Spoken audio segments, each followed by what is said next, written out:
He pushed his chair back so hard that it screeched across the marble, cutting through the quiet buzz of the dinner. "You stole my wallet and my gold watch, you thief!" he shouted. The room froze. Forks hovered midair. Glasses stopped halfway to lips. Every face turned toward me. My wife's father frowned. Her mother gasped, and my wife, she didn't even try to defend me. She just looked away. Then Daniel, my brother-in-law, gave that smug, triumphant grin of his and reached into the leather bag beside my chair. He pulled out a wallet and a gold watch, holding them high like proof of victory. "See? I knew it was you." The table erupted in whispers and disbelief. I stayed still.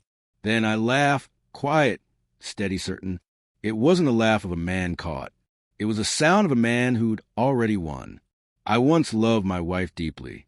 That kind of love that makes you forgive, makes you blind. When I married into her rich family, I was a polite outsider, the man from a modest life surrounded by privilege. They tolerated me. She seemed to enjoy the power that came from marrying down. In the beginning, her arrogance hid behind charm. Over time, it turned venomous. She corrected me in public, mocked my accent, humiliated me in front of her friends. Her brother, Daniel, followed her lead, turning every dinner into a stage where I was a punchline. I endured it all, smiled, nodded, and learned. Then came the first clue, a large withdrawal from our joint account I didn't make. Then another. I traced the money and found it hidden in an account under her name. She was siphoning funds, quietly, steadily. Soon after, Daniel appeared with a brand new car he once said he couldn't afford. The trail was clear. When I confronted her, she cried, played innocent, swore it was temporary, said I was paranoid. I pretended to believe her. That night, she thought I forgave her. She was wrong. That night, I stopped being her husband. Revenge isn't rage. It's precision. I started collecting evidence. Screenshots of transfers, backups of messages, recordings of their whispered plans.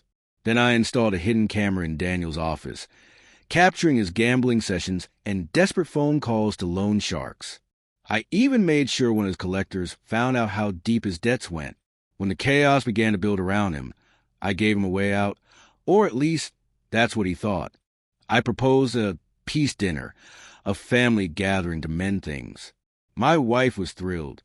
She said I was finally trying to fit in. 2 nights before the dinner, I slipped Daniel's own wallet and gold watch into a copy of my travel bag.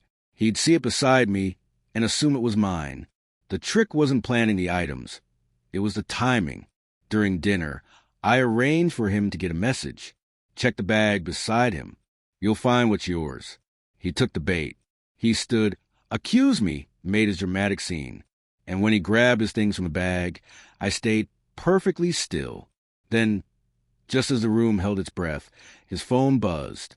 His expression changed instantly. On his screen was a message from the very loan shark he owed.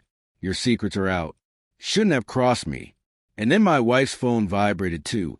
Another anonymous message, this time with a link. Inside were every one of her bank transfers. Every message between her and her brother planning to frame me, to ruin me, to take what was left of my money in the divorce she was preparing.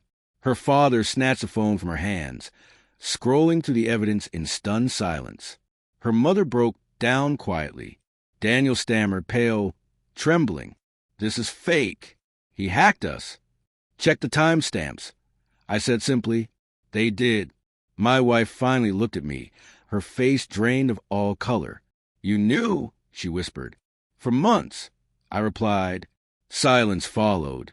Not the kind born from confusion, but the kind that comes when truth has no escape. Daniel stormed out first. My wife followed, but her father stopped her at the door. "Leave your keys," he said coldly. When they were gone, I remained at the table. Her father, once the man who called me a parasite, poured me another glass of wine. "You planned all of this?" he asked quietly. "Yes." He nodded once. "Good." Later, as I walked past the empty driveway where Daniel's car had always been parked, a light rain began to fall. It smelled clean, like something was finally being washed away. I didn't feel guilt, just quiet.